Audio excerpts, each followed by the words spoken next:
The conference room erupted in chaos as Senator Harlan Graves slammed his fist on the mahogany table, his face a mask of crimson fury.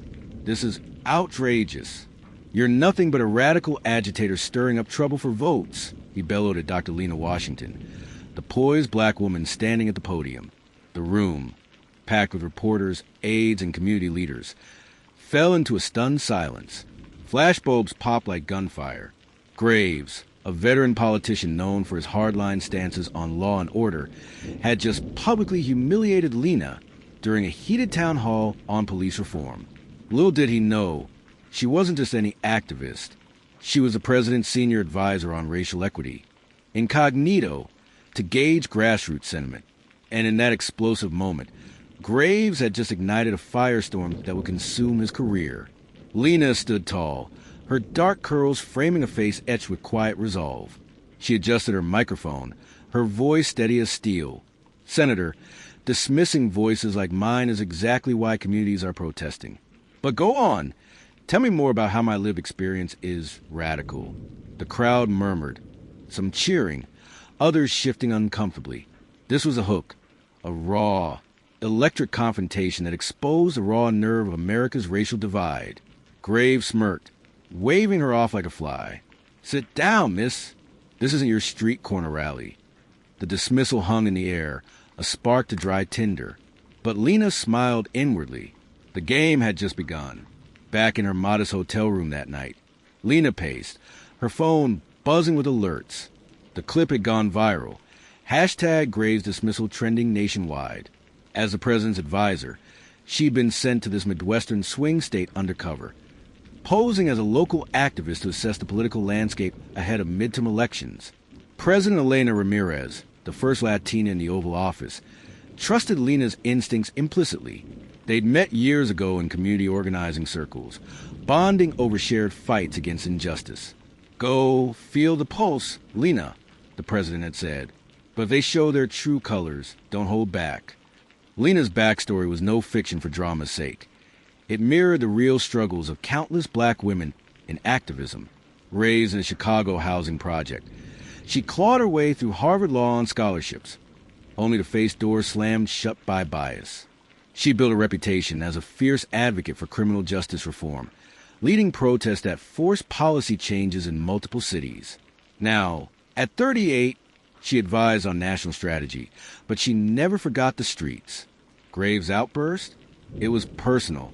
He'd built his career on dog whistle politics, tough-on-crime bills that disproportionately jail black and brown people, all while courting wealthy donors. The next morning, Lena's phone rang. It was President Ramirez.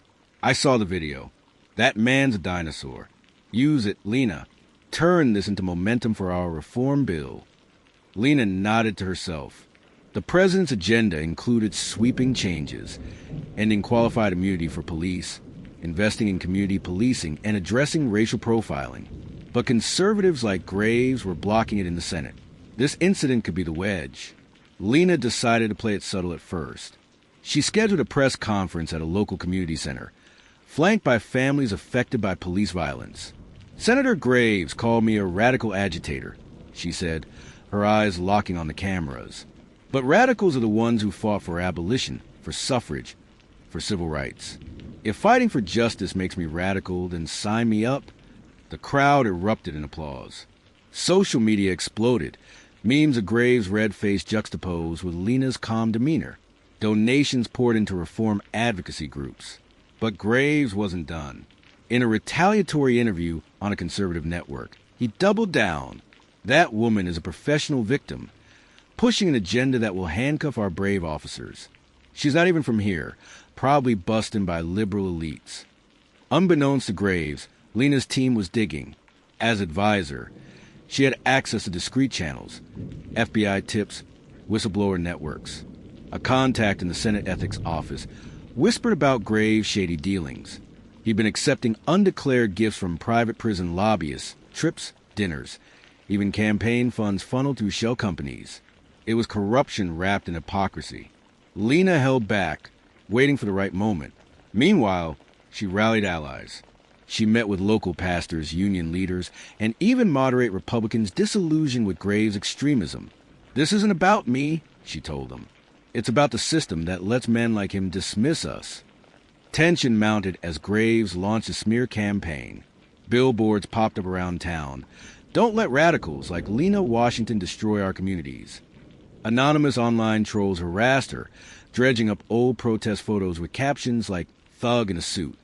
Lena felt the familiar sting, the way black women were always painted as angry or threatening. But she turned it into fuel. In a viral TikTok, she addressed the trolls. "They call me angry because I refuse to be silent.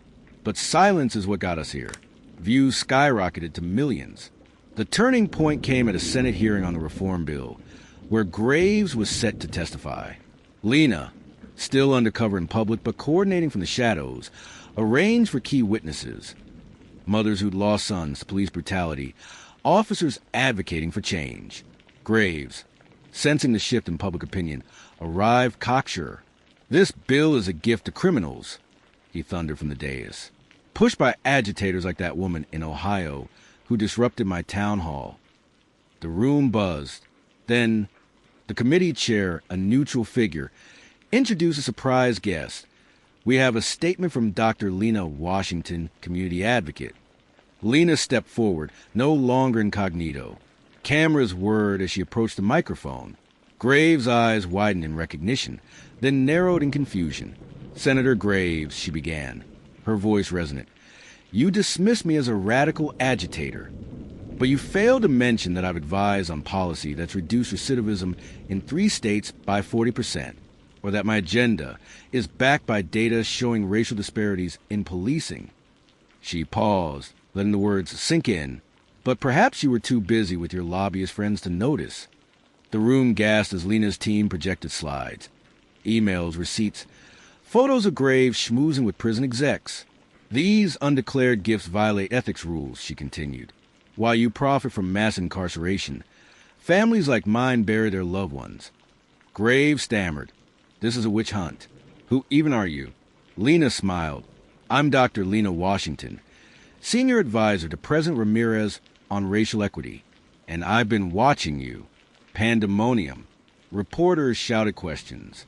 Graves bolted from the room, his aides scrambling. The hearing devolved into shouts. But the damage was done.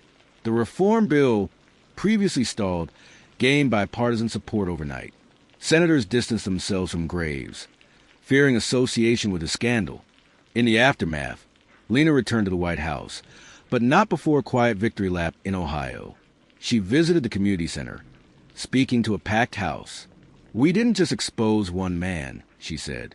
"We exposed a system that dismisses us, profits from our pain." President Ramirez called personally. "You did it, Lena. The bill passes next week." But Graves wasn't finished. In a desperate bid, he held a presser, accusing Lena of entrapment. "She's a plant.